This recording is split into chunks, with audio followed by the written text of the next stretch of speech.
오늘은 엄지발가락에 발생할 수 있는 관절염에 대해서 잠시 알아볼 건데요. 보통 생소하시겠죠? 엄지발가락 관절염. 실제로 이제 발생하는 질환이 되겠고요. 이런 엄지발가락에 관절염이 발생하게 되면 엄지발가락의 관절 운동 범위 잘 올라가는 것 같지 않고 그리고 엄지발가락에 뭐 이렇게 자란 느낌, 뼈가 자란 느낌, 그런 증상을 느낄 수 있습니다.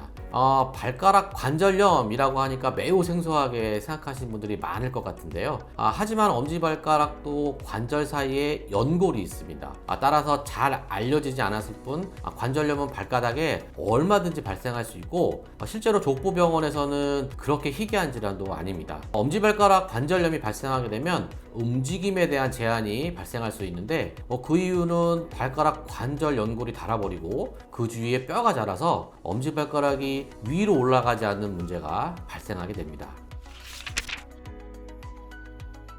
이런 엄지발가락 관절염의 증상은 먼저 발가락 관절 부위에 뼈가 자라기 때문에 밖에서 봤을 때 이렇게 튀어나와 있고 그게 이제 실제로 신발에 이렇게 쓸리는 경우도 있고요. 발가락을 사용할 때 걷기를 운동을 하시거나 일상생활을 할 때도 그 부위에 통증과 붓기가 발생하게 됩니다. 특히 발가락을 움직이는 동작, 다시 말하면 경사가 있는 길을 오를 때나 뒷굽이 높은 신발을 신을 때 통증이 잘 발생하게 됩니다. 발가락이 움직일 때, 특히 위로 움직일 때 통증이 발생하는 이유는 이런 연골이 없는 뼈끼리 충돌을 하게 되면서 통증이 발생하게 되고 더 진행하게 되면은 관절 주위에 뼈 조직이 자라고 주위 싸고 있는 조직을 자극하기 때문에 발가락을 움직일 때 통증이 발생하게 됩니다. 자, 그러면은 이런 엄지발가락 관절염이 왔을 때 치료는 어떻게 할 것이냐? 먼저 저희가 병원에 오셔서 엑스레이를 찍어보면 발가락 관절 사이, 지금 제가 말씀드리는 발가락은 요 부분이 되겠습니다. 요 부분. 물론 요 관절도 생길 수 있는데 요 관절 부위보다는 요 위에 관절이 빈도수가 더 있다고 보시면 됩니다. 사진을 찍어서 연골이 그러니까 연골이 없는 거에 따라서 이 관절 간격이 엑스레이로 측정이 가능한데요. 초기, 중기, 말기라고 그 연골이 다른 정도에 따라서 구분할 수 있습니다. 초기라면은 약물 치료나 재활 치료 등 또는 물리 치료 등으로 병변의 진행을 늦출 수 있습니다. 하지만 초기를 넘어서게 된다면 통증이 심하고 강직 증상이 동반되기 때문에 수술적 치료가 필요할 수도 있습니다. 자, 근데 여기서 우리가 어떻게 수술을 할 것이냐라는 수술의 방향을 결정하기 위해서는 남은 연골의 상태의 유무, 다시 말하면 얼마나 남아있는지 그런 걸 평가하는 게 굉장히 중요합니다. 연골이 남아있는 상태라면 이 관절을 보존하는 관절 보존 수술, 연골이 거의 남아있지 않는 상태라면 관절을 유합하는 수술을 진행하게 됩니다. 자, 여기서 관절 보존 수술은 주위에 뼈가 자라고 관절 운동 범위에 제한이 있기 때문에 주위에 자란 골극을 제거를 하게 되고요.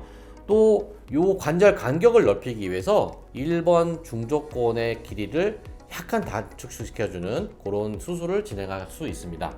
우선 골국 제거 수술은 엄지 관절염 발생 시 필연적으로 주위 뼈가 자라나게 되는데 이 자라난 뼈를 제거해 줌으로써 엄지의 가동 범위를 회복을 하고 통증의 완화를 기대할 수 있습니다. 설명드리면은 만약에 이 뼈에 위쪽으로 뼈가 이렇게 자라났다면 이 관절이 이렇게 올라갈 때 걸리겠죠. 그 걸리는 뼈를 제거를 해서 가동 범위를 올려주는 수식으로 생각하시면 되겠습니다.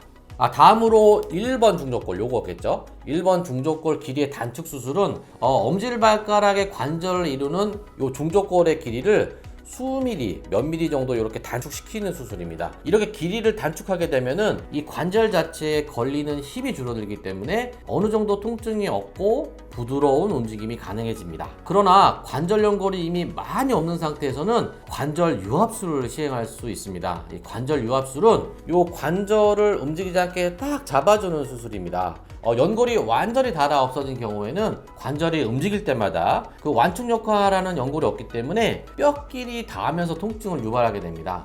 관절 유합술은 이런 통증을 해결하기 위해 관절이 움직이지 않게 뼈를 유합시켜 통증을 해결하는 수술입니다. 하지만 이런 관절 유합술을 할 때 이 관절을 어떤 모양에서 유압을 해야 되는가라는 게 수술의 키포인트이기도 하는데요. 환자분들께 보통 제가 이제 설명을 드렸을 때 이렇게 관절을 못 움직이게 유압을 시켜버리면 굉장히 불편하지 않을까라고 질문을 하시는 분들도 계신데요. 실제적으로 수술을 해서 외래에서 저희가 환자분을 보면 수술 후 생각보다는 다들 편하게 잘 사용하고 계십니다. 하지만 경사가 높은 길을 가거나 또는 하이힐을 신게 될 때는 이 관절이 유압돼서 움직이지 않으면 약간의 불편감을 유발할 수 있겠습니다. 끝으로 제가 만난 중기 이상의 엄지관절염 환자분들은 대부분 질환을 잘 모르고 왜 이러지 하고 지내셨던 분들도 있습니다. 많은 분들께서 이제 발이 조금 아픈 경우 그냥 시간이 지나면 좀 괜찮겠지라고 이렇게 가볍게 생각해서 병을 키우는 경우가 많은 것 같은데요. 발이 통증과 불편감으로 신호를 보내온다. 그러면 가볍게 생각하지 마시고 병원을 방문하여 초기의 질환을 찾아내고 치료하는 것이 좋겠습니다. 감사합니다.